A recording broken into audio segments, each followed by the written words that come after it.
Şimdi bulunduğun yeri terk etme. Sadece gözlerini açık tut ve hayal etmeye çalış. Çünkü birazdan insanlığın geleceğine doğru bir yolculuğa çıkacağız. Bu yolculukta dakikalar içinde yüzyıllar geçecek, şehirler değişecek, denizler değişecek, insanlık değişecek. Ve belki de yolculuğun sonunda bugün normal kabul ettiğin hiçbir şey yerinde kalmayacak.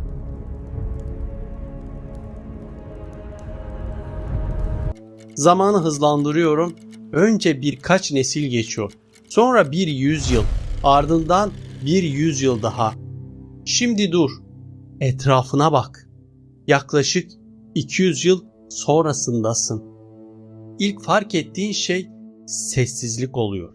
Şehirler hala devasa, insanlar hala kalabalık ama alıştığın gürültü büyük ölçüde kaybolmuş.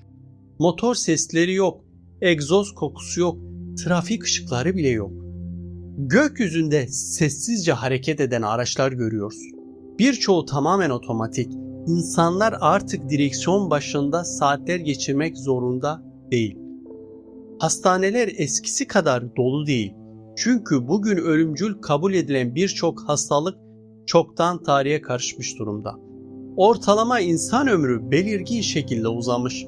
Ama ilginç olan şey teknoloji değil, insanların zamana bakışı değişmiş. Bir zamanlar 80 yıllık bir ömür uzun kabul edilirken artık insanlar hayatlarını çok daha geniş bir zaman dilimi içinde planlıyor. Şimdi zamanı yeniden hızlandırıyoruz. 300 yıl, 400 yıl, 500 yıl, dur. Etrafına tekrar bak. Dünya hala tanıdık görünüyor ama bir şeyler farklı. Gökyüzüne bak. Parlak bir yıldız gibi duran noktalar görüyorsun. Bunlar yıldız değil. Bunlar yörüngede kurulan ilk büyük şehirler. İnsanlığın bir kısmı artık dünyanın üzerinde yaşamıyor. Bazıları ayda doğuyor. Bazıları hayatlarında hiç okyanus görmemiş. Bazıları ise dünya yüzeyine yalnızca turist olarak geliyor. Çünkü insanlık yavaş yavaş tek gezegenli bir tür olmaktan çıkıyor. Şimdi daha da ileri gidiyoruz. 1000 yıl geçiyor. Sonra 1000 yıl daha. Şimdi yıl yaklaşık 4000. Etrafına dikkatlice bak. Kıtalar hala aynı yerde ama dünyanın görüntüsü değişmiş. Bir zamanlar kurak olan bölgelerin büyük kısmı yeniden yeşermiş. Devasa ormanlar ufka kadar uzanıyor. Bazıları bugünün gökdelenlerinden daha yüksek. Nehirlerin yönü değiştirilmiş, çöllerin bir kısmı ortadan kaldırılmış, insanlık yüzyıllar boyunca gezegeni dönüştürmüş. Ama bunun karşılığında eski dünyanın bazı parçaları sonsuza kadar kaybolmuş. Bir zamanlar milyonlarca insan yaşadığı bazı kıyı şehirleri artık denizlerin altında. Eski haritalar müzelerde sergileniyor. Çünkü kıyılar değişmiş, denizler değişmiş, hatta bazı adalar tamamen yok olmuş. Gökyüzüne tekrar bak. Ay hala orada ama artık yalnız değil. Onun çevresinde parlayan yapılar seçebiliyorsun. Devasa yerleşimler, enerji istasyonları, uzay limanları, insanlığın uzaydaki hayatı artık deney olmaktan çıkmış. Gündelik yaşamın bir parçası olmuş. Şimdi zamanın akışını biraz daha hızlandıralım. 5000 yıl, 6000 yıl, 7000 yıl, 8000 yıl. Dur. İnsanları bulmaya çalış. Fakat onları ilk başta tanımakta zorlanıyorsun. Çünkü değişim sadece şehirlerde yaşanmamış. İnsanların kendisi de değişmiş. Hastalıkların büyük bir bölümü geçmişte kalmış. Birçok biyolojik sınır aşılmış. Bazı insanlar gezegenlerde yaşıyor. Bazıları uzay istasyonlarında. Bazıları düşük yer çekiminde doğmuş. Bazıları ise hayatları boyunca dünya yüzeyine hiç ayak basmamış. Ve buna rağmen insanlık hala büyümeye devam ediyor. Merakı da büyüyor çünkü ufukta yeni bir hedef var. Gökyüzünde küçük kırmızımsı bir nokta olarak gördüğüm Mars artık uzak bir dünya değil. Kalabalık şehirleri olan ikinci bir yuva. Ama hikaye burada bitmiyor. Şimdi son bir sıçrama yapıyoruz. 9000 yıl, 10.000 yıl dur. Ve etrafına son kez bak. Dünya artık insanlığın merkezi değil. hala güzel, hala mavi, hala okyanuslarla kaplı. Ama artık insan uygarlığının tamamı burada yaşamıyor. Gökyüzüne baktığında sayısız ışık görüyoruz. Bunların her biri başka bir dünya, başka bir koloni, başka bir şehir, başka bir hayat. İnsanlık ilk kez gerçek anlamda gezegenin sınırlarını aşmış durumda. Binlerce yıl önce mağaralarda ateş yakmayı öğrenen tür artık uzayın karanlığında yeni medeniyetler kuruyor. Fakat dikkat et, bu sadece başlangıç. Çünkü önümüzde yüz binlerce yıl var. Kıtaların değişeceği, yıldızların değişeceği ve insanın ne olduğunun bile yeniden tanımlanacağı bir gelecek. Birazdan zamanı çok daha sert hızlandıracağız ve insanlığı dünyanın çok ötesine taşıyan o büyük dönüşüme tanıklık edeceğiz. Zamanı durdurmuyoruz, aksine daha da hızlandırıyoruz. 10.000 yıl geride kaldı. Sonra 20.000 yıl, sonra 50.000 yıl. Bir insan ömrünün içine sığmayacak kadar uzun zamanlar artık saniyeler içinde akıp gidiyor. Ve fark ettiğin ilk şey şu oluyor. Dünya küçülmeye başlamış. Hayır, fiziksel olarak değil, insanlığın gözündeki yeri küçülmüş. Bir zamanlar bütün savaşların, bütün hayallerin, bütün medeniyetlerin merkezi olan o mavi gezegen artık yalnızca bir başlangıç noktası gibi görülüyor. Gökyüzüne bak, artık geceleri gördüğün ışıkların çoğu yıldız değil. Bunlar insanlığın kurduğu yapılar. Güneş sisteminin dört bir yanına yayılmış milyarlarca yaşam alanı. Mars çoktan sıradanlaşmış. Jüpiter'in uydularında şehirler yükseliyor.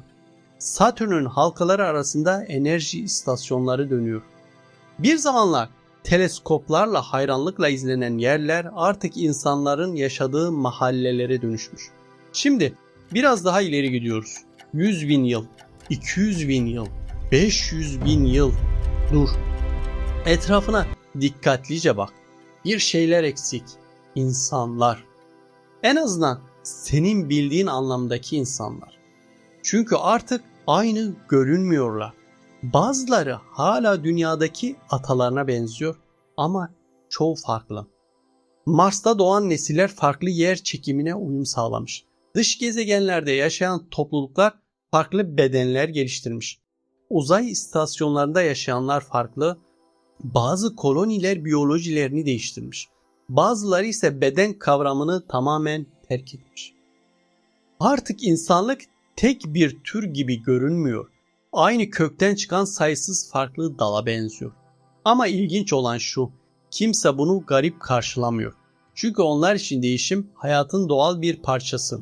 Şimdi tekrar ileri gidiyoruz. 1 milyon yıl, 2 milyon yıl, 5 milyon yıl dünyaya geri dön. Onu tanımakta zorlanıyorsun. Kıtalar hareket etmiş, dağlar yükselmiş, bazı denizler kaybolmuş, yenileri oluşmuş. Bugün bildiğin hiçbir ülke yok, hiçbir dil yok, hiçbir bayrak yok. Bir zamanlar uğruna savaşlar verilen sınırlar tamamen silinmiş. Ama dünya boş değil. Aksine gezegen artık dev bir açık hava müzesi gibi korunuyor. İnsanlığın doğduğu yer olduğu için eski şehirlerin kalıntıları dikkatle muhafaza edilmiş, bazı bölgelerde milyonlarca yıl önce yaşanmış insanların evleri bile sergileniyor. Bir zamanlar sıradan kabul edilen eşyalar artık paha biçilemez tarih eserleri. Bir akıllı telefon, bir otomobil, bir kitap, hepsi antik geçmişin kalıntıları. Şimdi gökyüzüne bak. Güneş sistemi artık sessiz değil. Her gezegenin çevresinde yapılar dönüyor. Asteroid kuşaklarının büyük kısmı işlenmiş, sayısız istasyon ve yaşam alanı uzay boşluğuna yayılmış ve insanlık artık yalnızca gezegenlerde yaşamıyor. Uzayın kendisinde yaşıyor. Şimdi zaman yeniden hızlanıyor. 10 milyon yıl, 20 milyon yıl, 50 milyon yıl bir şeylerin değişmeye başladığını hissediyorsun. Bu kez değişen teknoloji değil, evrenin kendisi. Gökyüzüne baktığında yıldızlar biraz farklı görünüyor. Çünkü insanlık artık yalnızca güneş sistemiyle yetinmemiş. Yakın yıldızlara ulaşmış. Sonra daha uzaklara. sonra daha da uzak olanlara. Bir zamanlar imkansız görünen mesafeler aşılmış, insan uygarlığı onlarca yıldız sistemine yayılmış, sonra yüzlercesine, sonra binlercesine. Ve ilk kez insanlar geceleri gökyüzüne baktığında başka yıldızların çevresinde kendi şehirlerin ışıklarını görebiliyor. Ama burada tuhaf bir şey var. Mesafeler büyüdükçe birlik duygusu zayıflamaya başlıyor. Bir yıldız sisteminde yaşayan insanlar ile başka bir yıldız sisteminde yaşayanlar arasında milyonlarca kilometreden çok daha büyük farklar oluşuyor. Kültürler ayrılıyor, bedenler ayrılıyor, yaşam biçimleri ayrılıyor. İnsanlık büyüdükçe tek bir medeniyet olmaktan çıkıyor. Adeta galaksiye yayılmış sayısız uygarlığa dönüşüyor. Şimdi zamanı daha da ileri taşıyoruz. 100 milyon yıl, 200 milyon yıl, 500 milyon yıl ve sonunda 1 milyar yılın eşiğine geliyoruz. Dur, etrafına bak. Dünya hala dönüyor ama eskisi gibi görünmüyor. Gökyüzü biraz daha parlak, güneş biraz daha güçlü, okyanuslar biraz daha sığ. Gezegen yavaş yavaş yaşlanmaya başlamış. Bu değişim insan ömrüyle fark edilemeyecek kadar yavaş. Ama 1 milyar yıl boyunca baktığında açıkça görünüyor. İlk kez insanlık karşısında yenemeyeceği bir şey olduğunu fark ediyor. Zaman ne kadar gelişirse gelişsin, ne kadar yayılırsa yayılsın. Yıldızların da bir ömrü var, gezegenlerin de. Ve birazdan milyarlarca yıl boyunca hayat veren güneşin yavaş yavaş değişmeye başladığı döneme gireceğiz. İşte bundan sonra yolculuğumuz yalnızca insanlığın hikayesi olmayacak. Aynı zamanda yıldızların, galaksilerin ve sonunda evrenin hikayesine dönüşecek. Zaman akmaya devam ediyor. 1 milyar yıl geride kaldı. Sonra 2 milyar yıl, sonra 3 milyar yıl. Artık değişimi görmek için beklemene gerek yok. Çünkü bu kez değişen şey insanlık değil. Gökyüzünün kendisi. Dünyaya son bir kez bak. Bir zamanlar mavi olan o gezegen artık yorgun görünüyor. Okyanusların büyük kısmı çekilmiş. Sahiller kilometrelerce geriye kaymış. Bir zamanlar hayatla dolu olan bölgelerin yerinde devasa kurak düzlükler uzanıyor. Gökyüzü farklı, daha parlak, daha sert. Çünkü güneş yaşlanıyor ve yaşlandıkça daha fazla enerji yayıyor. Bu yavaş değişim milyonlarca nesil boyunca hissedilmedi. Ama milyarlarca yılın ardından artık inkar edilemez hale geldi. Dünya hala hayatta ama eskisi gibi değil. Şimdi biraz daha ileri gidiyoruz. 4 milyar yıl, 5 milyar yıl. Dur, gökyüzüne bak. Gece gökyüzünde daha önce hiç görmediğim bir manzara beliriyor. Uzakta devasa bir ışık nehri yükseliyor. Başta bir bulut gibi görünüyor. Sonra büyüyor, daha da büyüyor. Çünkü sana doğru yaklaşan şey bir bulut değil, başka bir galaksi. Samanyolu ve Andromeda galaksisi artık birbirine yaklaşmış durumda. Milyarlarca yıldır süren sessiz yolculuk sona eriyor. İki dev galaksi birbirinin içine girmeye başlıyor. Yıldızlar birbirine çarpacak kadar yakın değil ama gökyüzünün görünümü tamamen değişiyor. Artık gece diye bir şey kalmamış gibi. Her yön ışıkla dolu, dev yıldız kümeleri, parlayan gaz bulutları, yeni doğan güneşler ve uzaklarda patlayan yıldızlar. Evrenin en büyük gösterilerinden biri yaşanıyor. İnsanlık ise bunu yalnızca izlemiyor. Çoktan galaksinin dört bir yanına yayılmış durumda. Milyarlarca yıl önce tek bir gezegende yaşayan tür şimdi sayısız yıldız sistemine dağılmış ama ilginç olan şu, artık kimse kendine yalnızca insan demiyor çünkü o kelime geçmişte kalmış. Bu kadar uzun zaman boyunca değişen bedenler, zihinler ve yaşam biçimleri sonunda yeni türler ortaya çıkarmış. Bazıları hala biyolojik, bazıları yarı sentetik, bazıları ise tamamen farklı bir şeye dönüşmüş. Fakat kökenleri aynı. Hepsi çok eski bir geçmişte dünya denilen küçük bir gezegenden çıkmış. Şimdi zamanı yeniden hızlandırıyoruz. 6 milyar yıl, 7 milyar yıl, 8 milyar yıl. Dur. Bir şeyler yanlış görünmeye başlıyor. Gökyüzündeki yıldızların sayısı azalmıyor. Ama güneş değişiyor. Şişiyor, büyüyor, parlaklığı artıyor. Bir zamanlar yaşam veren yıldız artık yaşlı ve yaşlı yıldızlar huzurlu ölmez. Şimdi dünyanın bulunduğu bölgeye bak. O eski mavi gezegen çoktan boşaltılmış. Milyarlarca yıl önce. Kimse son ana kadar beklememiş. Çünkü sonuç belliydi. Güneş sonunda kırmızı dev evresine giriyor. Devasa bir ateş okyanusu gibi genişliyor.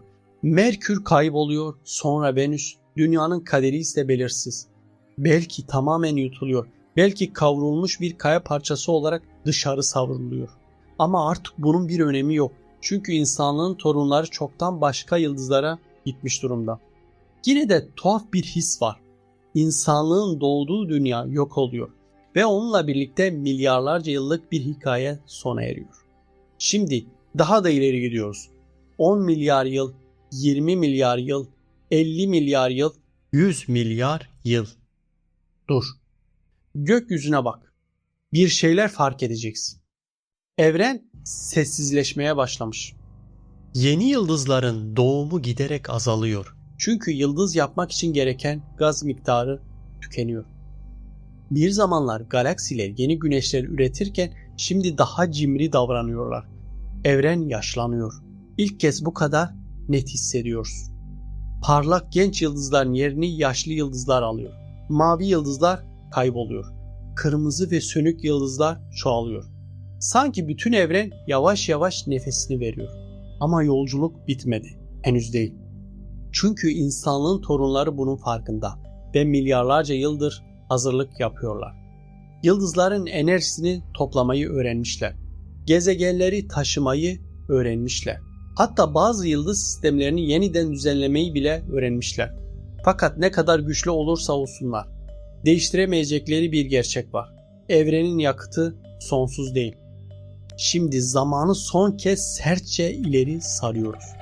1 trilyon yıl, 2 trilyon yıl, 5 trilyon yıl. Dur. Gökyüzüne bak. Bir zamanlar gördüğün o ihtişamın büyük kısmı kaybolmuş. Galaksiler hala var ama daha karanlık, daha sessiz, daha yaşlı. Evren gençliğini geride bırakmış bir dev gibi ağır ağır son dönemlerine giriyor. Ve birazdan göreceğimiz şey hiçbir insanın, hiçbir medeniyetin ve hiçbir yıldızın sonsuza kadar sürmeyeceğini gösterecek. Evrenin en uzun gecesi yaklaşmaya başlıyor. Çünkü sırada yıldızların ölümü değil, ışığın bile unutulduğu çağ var. Ve o çağ fark edilmeden başladı. Bir zamanlar gökyüzünü dolduran yıldızlar yavaş yavaş azalmaya başladı. Ama kimse bunu bir anda fark etmedi. Çünkü insanlık artık tek bir yerde değildi. Çoktan dağılmıştı.